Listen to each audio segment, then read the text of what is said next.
नमस्कार दर्शक बंधु जय महाविद्या ये सकल सृष्टिर आधार ये सकल विद्यार आसर तारी पाद तले प्रणाम करी आरंभ करुच्ची आज एपिसोड मु पंडित श्री सुशील कुमार देखी तो आपण देखुं मोर ज्ञान भित्तिक चैनल महाविद्या आश्र दर्शक बंधु अगस्ट मासर ग्रह गोचर रे किपरि रहिबो सिंह राशि फलाफल एई मासटी से विषय आम आज जानिबा किपरि रहिबो स्वास्थ्य किपरि रहिबो क्यारियर बा व्यवसाय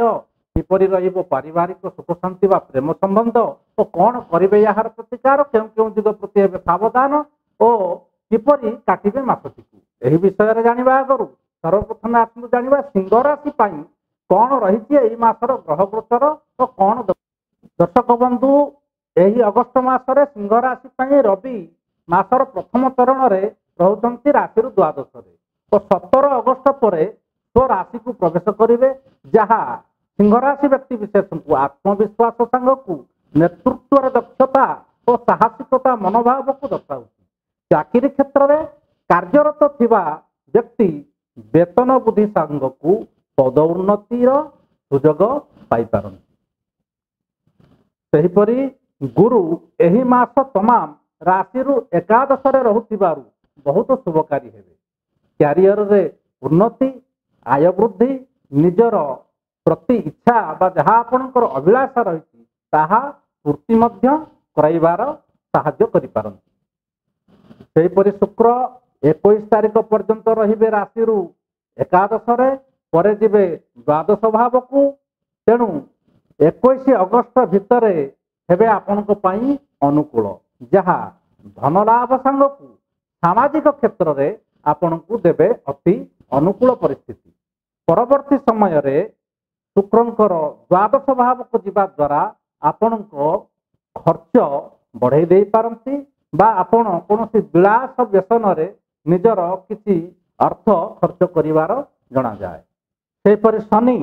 मासरे रहुचंती राशि ठारू अष्टम भाव रे जहाँ डायरेक्ट आपणकर स्वास्थ्य उपर को किसी अशुभ फल देवार देखा जाए तेणु स्वास्थ्य प्रति सजग रहिबा संगे संगे अनेक किसी कार्य अहतुक विलंब आपणकर चिंतार विषय हेबार जना जाए शनिकर यही अवस्थिति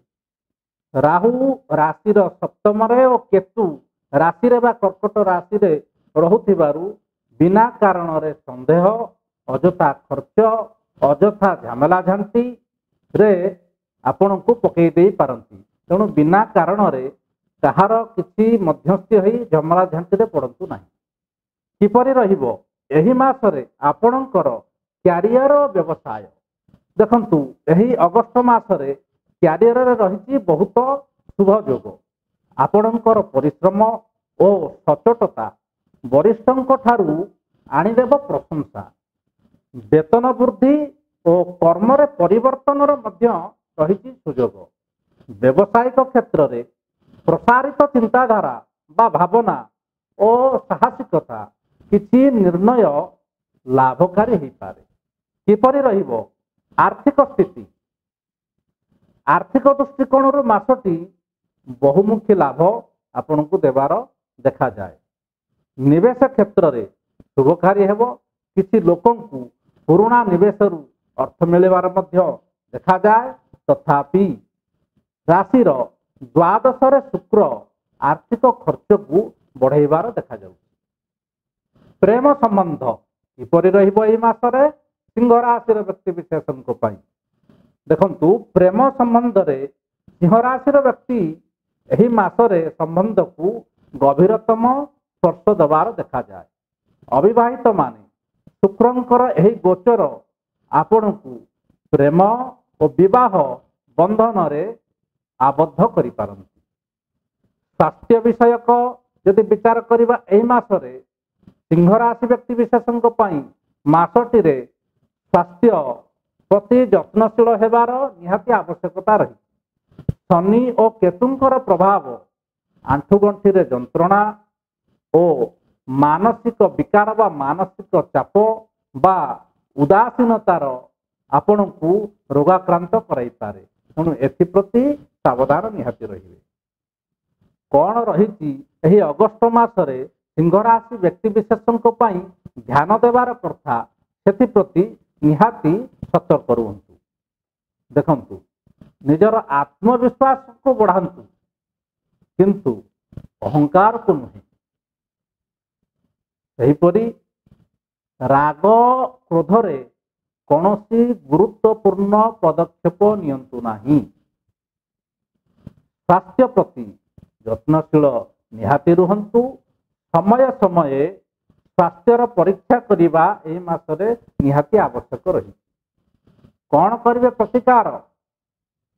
सूर्य को पूजा करंतु। दैनिक गाधोई सारला परे सूर्य को जलार्घ्य दियंतु। ओम घृणी सूर्य आदित्याय नमः एही मंत्र पाठ करंतु।